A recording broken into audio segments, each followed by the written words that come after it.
deve ter morrido na queda, é lógico, ou talvez já estivesse completamente desacordado, com temperatura, cego talvez, não sei, é difícil dizer. Agora, eu constatei nessa oportunidade que os alemães não enterraram o Santos.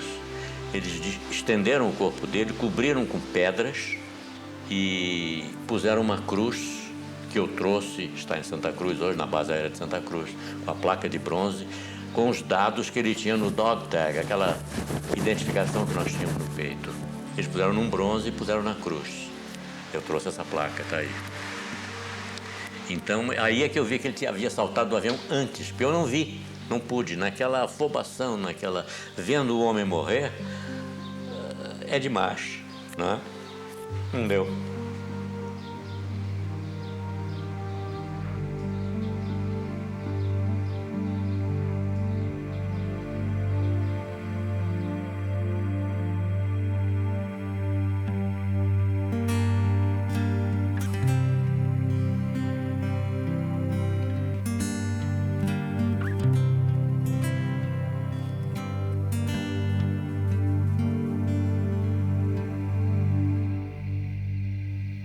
Fui a Casaça, eram 8 aviões e nessa missão eu fui atingido gravemente e meu avião pegou fogo. Quando eu apaguei o fogo, consegui apagar o fogo do avião, eu dei partida outra vez e ele tinha tirado, eu tinha perdido 2 cilindros e houve um vazamento de óleo muito grande e cobriu todo o avião, todo o canopio, eu não enxergava mais nada e vim sendo guiado pelo líder. Desviamos por Veneza, para ir direto a Florença, podia pousar em Florença. Nós tínhamos visto na ida, no briefing que tinha sido apresentado um campo de pouso estreado ali, eu estava uma semana no teatro, de poloneses da RAF. E o Lagarde perguntou, você quer pousar naquele campo que nós passamos, que é assinalando? Eu disse, quero.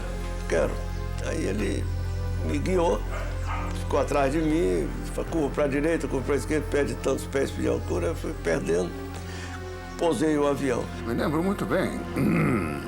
Eu estava lá na base quando vi esse avião T-47 Thunderbolt pousar e notei que tinha a insígnia da FAB, né?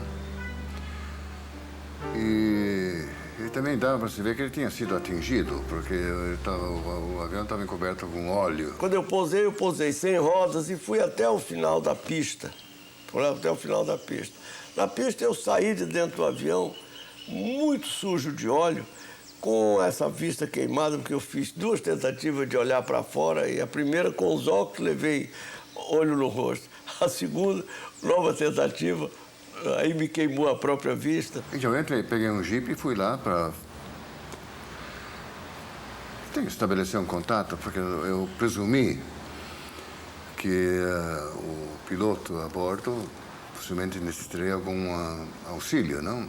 Eu cheguei lá no campo e saiu a ambulância, o carro de incêndio, e veio um jipão, e no jipão, sentado no capô do jipão, vinha um inglês, o sujeito da RAF, fardado da RAF e tal, condecorado. Fardado da RAF, hein? Ele presumiu que eu era inglês e isso e nada mais. E diz assim, você é brasileiro? E eu esperava tudo menos encontrar um sujeito da RAF falando português daquele jeito. Eu digo, yes. Ele, yes, coisa nenhuma, seu filho dessa. Como vós, mulheres de Copacabana, ainda estão farreando muito. Peraí, de onde é que você é? Eu sou de Curitiba, sou filho do inglês, estou metido nessa guerra e não sei o quê. E depois dele ter sido, enfim, atendido na base, hospital da base e tal, nós fomos lá para clubes oficiais, onde eu lamento dizer que ele pegou um porre astronômico. Porque nessa esquadrilha era uma tradição de quem, quando houvesse algum incidente fora do normal, o cozinheiro polonês tinha uma mistura dele mesmo, com vodka, mas mais forte que vodka, chamada de spirit. Então, se metemos uns copos de spirit no Primeira Lima, aquela vibração, devia ser fundo branco, né? Aí eu botei com eles todos, né? Eram 2 dedinhos, beberam, tiraram o copo, eu fui tirar o copo, umas 10 mãos seguraram o copo e eles me deram um pileque de vodka. Que ele terminou bem, vamos dizer, embriagado, né? Até chegar em uma turma lá de Pisa para socorrê-lo. Eu aí desmaiei, eu entrei numa coma alcoólica, perigosa. Veio um avião me buscar com o Eudo e o Gibson. Fui ao hospital de Livorno, também ainda sem acordar. Quando acordei no dia seguinte, eu estava cheio de fio no braço. E o que houve? Ele disse, como é que eu estou? Aí o Lutero, porra, tia, quase tu morre de porre. Se me perguntasse se tu morreu de guerra, eu dizia, morreu de porre. O Lutero era filho do presidente Vargas e era nosso médico lá no esquadrão.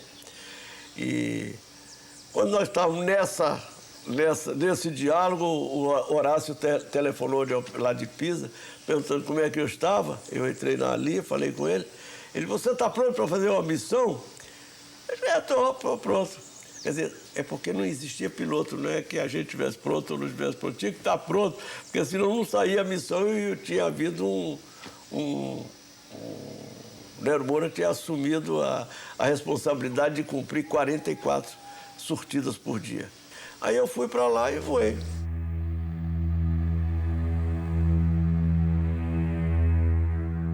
Os nossos pilotos eram de uma bravura e de uma garra tão grande que eles ficavam aborrecidos quando o serviço médico exigia a permanência deles em terra para um tratamento. 6 missões apenas, infelizmente foram 6, e deixei meus companheiros na incumbência de continuar fazendo as missões. Foi triste, porque eu sabia o risco que cada um estava passando toda vez que tinha que sair para a missão.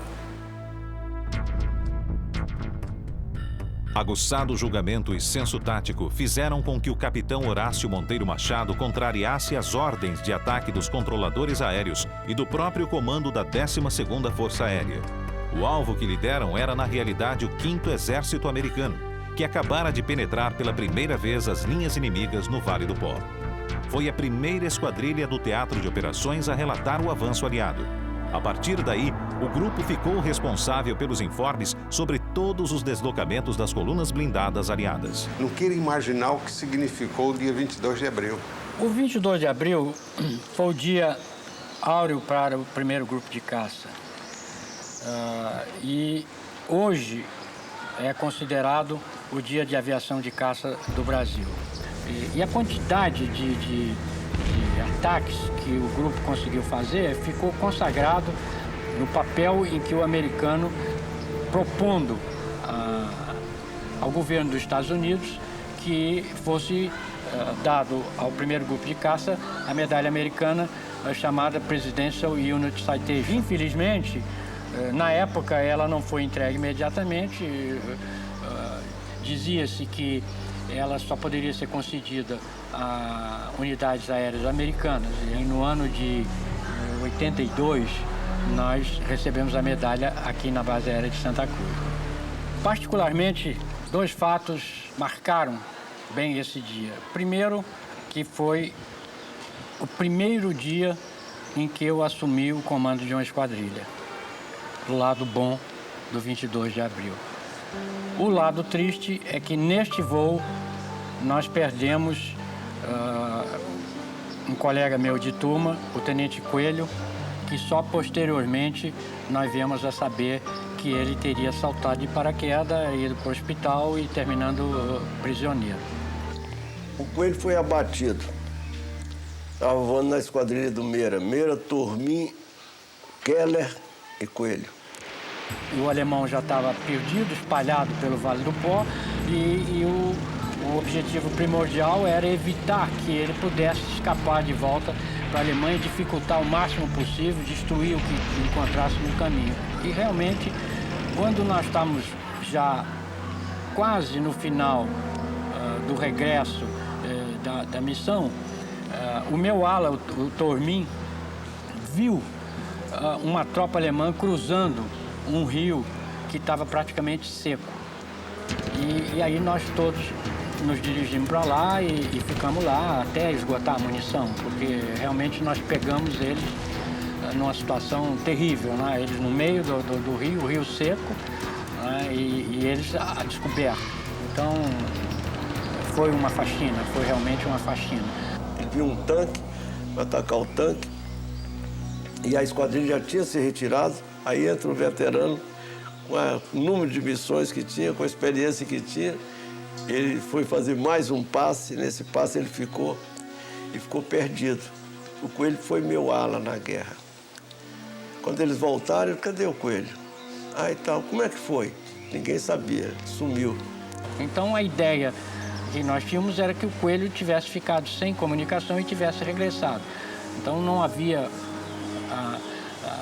uma explicação autêntica de por que ele não teria regressado naquela missão. Posteriormente, então, ele explicou isso. E ao saltar de paraquedas, ele foi alvejado por um fascista que metralhou a ele. E ele disse que puxava as cordas do paraquedas procurando se livrar. Não acertou a ele, mas acertou o paraquedas. E ao acertar o paraquedas, furou o paraquedas, colou e ele desceu direto em cima do telhado de uma casa. E ao ele entrar no telhado da casa, ele teve fratura nos 2 tornozelos e caiu no chão. Quando ele caiu no chão, este mesmo fascista veio armado para matá-lo. Quando chegou um cabo alemão e não deixou. Colocaram o Coelho num comboio, ele com os pés quebrados, e mandaram para Régio. Ele foi ali perto de Parma. E ele aí então foi transportado para um hospital de linha de frente. Mas esse hospital já não tinha mais recurso nenhum, né?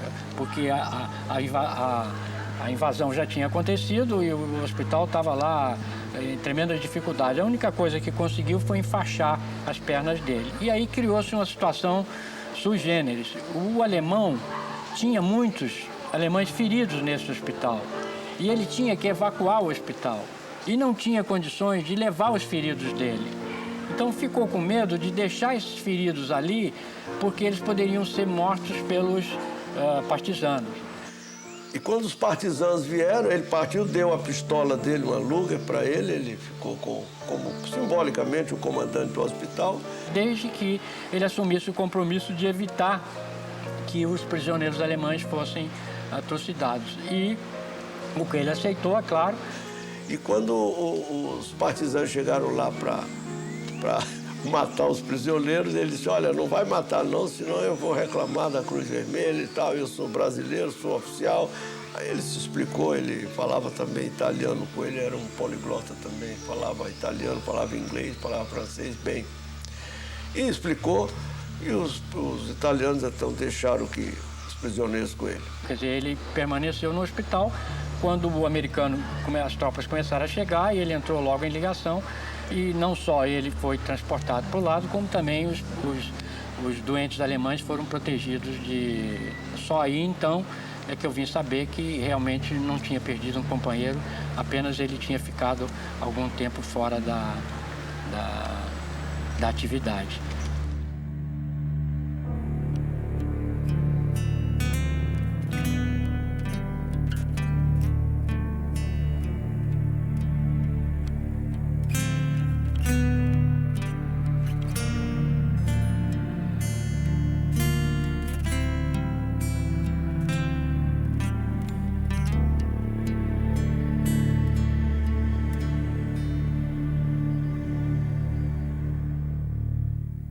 Outro foi o Perdigão, ao atacar um trem lá em Casarça. Nós já havíamos praticamente terminado a missão e já estávamos regressando mais ou menos a 10 mil pés de altitude, quando o Perdigão avistou uma série de carros de estrada de ferro estacionados num pátio de manobra. E comentou, olha lá quantos carros eu vou descer para atacar. Eu me lembro que eu ainda retruquei, Perdigão, eu acho que vai encontrar lixo, porque o alemão nunca deixou um vagão sequer num pátio de manobra, não é possível que essa quantidade, eu acho que tinha mais de 20 carros estacionados Aí ele disse, não tem importância, mas eu vou lá para ver, você fica aí. Então eu fiquei como de cadeira cativa, eu e o Paulo sobrevoando e assistindo o ataque dele. Ele entrou no sentido longitudinal, que era comum, a gente atirando nos carros, dando aquelas rajadas curtas. E ele mergulhou e teve um pouco de sorte porque começou a atirar ainda de uma certa distância. Então eu cheguei a ver aquela poeira se levantando das balas que atingiam o chão, quando repentinamente eu cheguei a quase que ter uma sensação que eu estava tremendo, que eu vi o chão quase todo dar aquela tremida violenta e todos aqueles vagões explodirem ao mesmo tempo. Uma coisa violentíssima. Todo mundo que estava voando no Vale do Pó chegou a comentar, olha lá, pô, chegou fumaça a 10 mil pés de altura. Foi tão violenta que o Perdigão, não podendo mais sair, ele passou dentro do fogo da explosão. E no filme dele de combate, que ainda está lá no museu, aparece um pedaço de trilho de uns 4 metros rodando na frente dele. Se aquele trilho pegasse no avião, provavelmente ele não voltaria ao Brasil, ele ficaria lá. Aí nós encostamos nele e aguenta aí que você está indo bem, ele aí começou a se recuperar, mas nas pontas da asa tem a parte que cobre as luzes, é de plástico, aquilo tudo derreteu.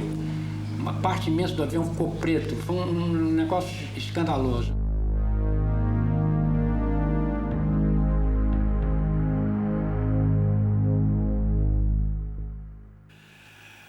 Há 2 medos. Há um medo de morrer e há um medo de matar. O medo de morrer todo mundo tem.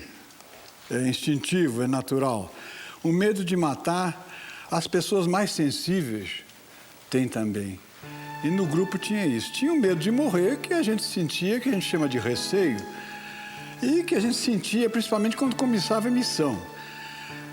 Taxiando para o começo da pista, para começar aquela missão, atravessar aquelas montanhas, ir para o lado de lá, o que vai acontecer? Eu vou morrer, vou ficar prisioneiro, etc. Mas depois passava. Quando começa a ação, quando a gente começa a atirar, quando começa a manobrar, esse medo, esse receio no piloto de caça, em geral, passa. Mas tem o medo de matar. É aquele que se sente mal quando mata, que chora de noite porque matou e que tem vontade de desistir de todo. Não faço mais isso. Alguns pilotos tiveram esse medo também no grupo de caça e vinham falar com o Intelligence Officer, uma espécie de confessor, que dava conselhos, conversava. Quem sou eu para dar conselho? Conversava e dizia o que eu sentia também. E dizia a eles, olha, essa guerra está para acabar. Você não vai sair agora daqui fugido, aguenta mais um pouquinho. E a maioria deles aguentou e terminaram bem. Eu mesmo me lembro, numa das minhas missões, eu dei uma volta em cima de uma estrada e vi um carrinho pequenininho andando na estrada vermelha. Eu dei a primeira passagem e não atirei. Era a hora de atirar em tudo que se movesse, né? Aí saiu um homem de dentro do carro, deu uma volta, quando ele viu o avião indo embora, ele voltou para dentro do carro, mas aí o avião estava voltando. E aí eu tive que atirar. E aí o carro explodiu. E é uma coisa que me repugna até hoje quando eu penso nisso. Coitado, né? Talvez não fosse nem de guerra, talvez fosse até contra os alemães. Morreu.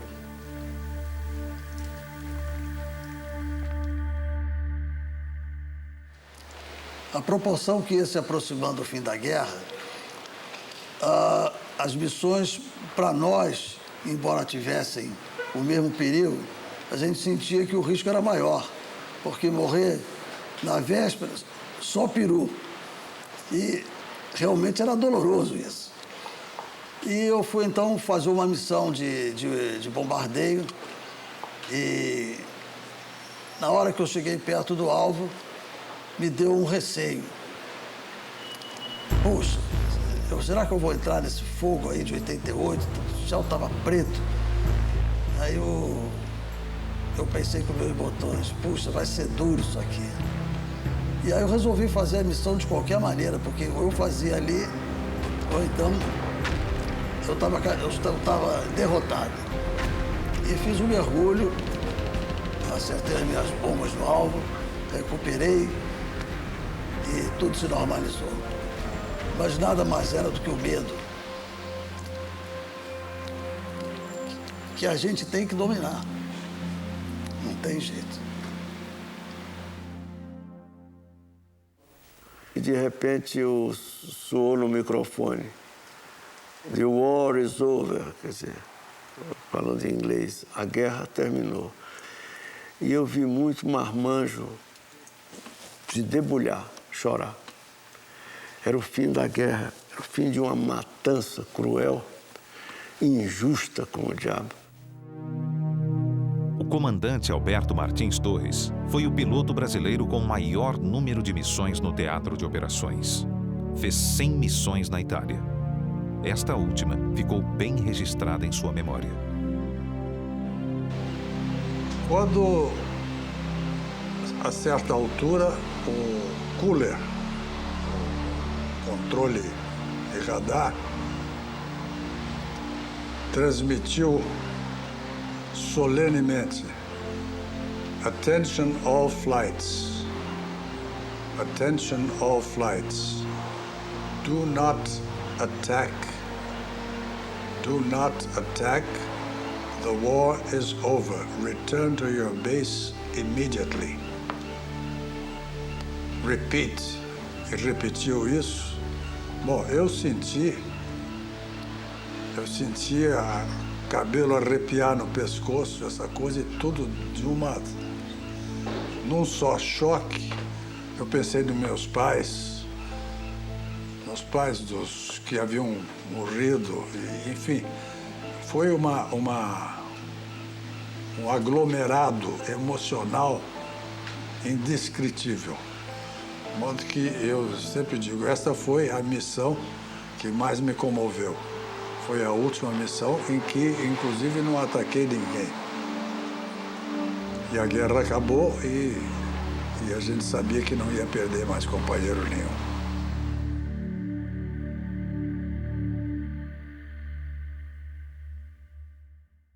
Todos nós estávamos ansiosos para regressar ao Brasil. Para o pessoal de terra e parte dos pilotos de caça, o retorno foi de navio, junto com o primeiro escalão da FEB, a Força Expedicionária Brasileira. Embarcamos no General Meigs. General Meigs era um navio de transporte de tropa. Como todo navio de transporte de tropa, não era nada confortável. Biliches em cima de biliches, tudo amontoado. Mas só o fato de nós estarmos voltando para casa foi a viagem mais maravilhosa que eu fiz. Nós fomos recebidos fora da Barra por milhares e milhares de barcos soltando foguete, bandas de música e o povo gritando, dando vivas. Olha, é uma coisa que até hoje nós temos esta lembrança bela, né? E jamais esquecida, não há jeito de esquecer. 19 pilotos foram escolhidos para trazerem, voando dos Estados Unidos, os P-47 que pertenciam ao Ministério da Aeronáutica e eram parte de um acordo firmado com os americanos. O Rio de Janeiro foi o destino final desta longa viagem. Chegamos aí no fundo da Bahia, com um céu azul, absolutamente azul. Cavu, não tinha uma nuvem, 16 de julho de 1945. Nós todos muito emocionados, sabendo que na hora que tocasse a roda no chão, nós tínhamos voltado, nós estávamos em casa. Foi assim uma emoção muito grande. E Nero Moura comandou o mergulho. Antes de ir para os Campos dos Afonso, ele resolveu fazer uma passagem pela Avenida Rio Branco, Enseada do Botafogo, subir o Pão de Açúcar, descer Copacabana, ali pelo Leme. Quando ele iniciou o mergulho, disse assim: atenção, Jambox, vou mergulhar e mergulhei. Aí ele baixou o nariz para baixo. ninguém abaixo do edifício da noite. O edifício da noite era o edifício mais alto aqui do Rio de Janeiro. Aí só ele passou acima do edifício. Todos os outros passaram abaixo do edifício. Após isso, o esquadrão reuniu-se em formatura e fomos posar no campo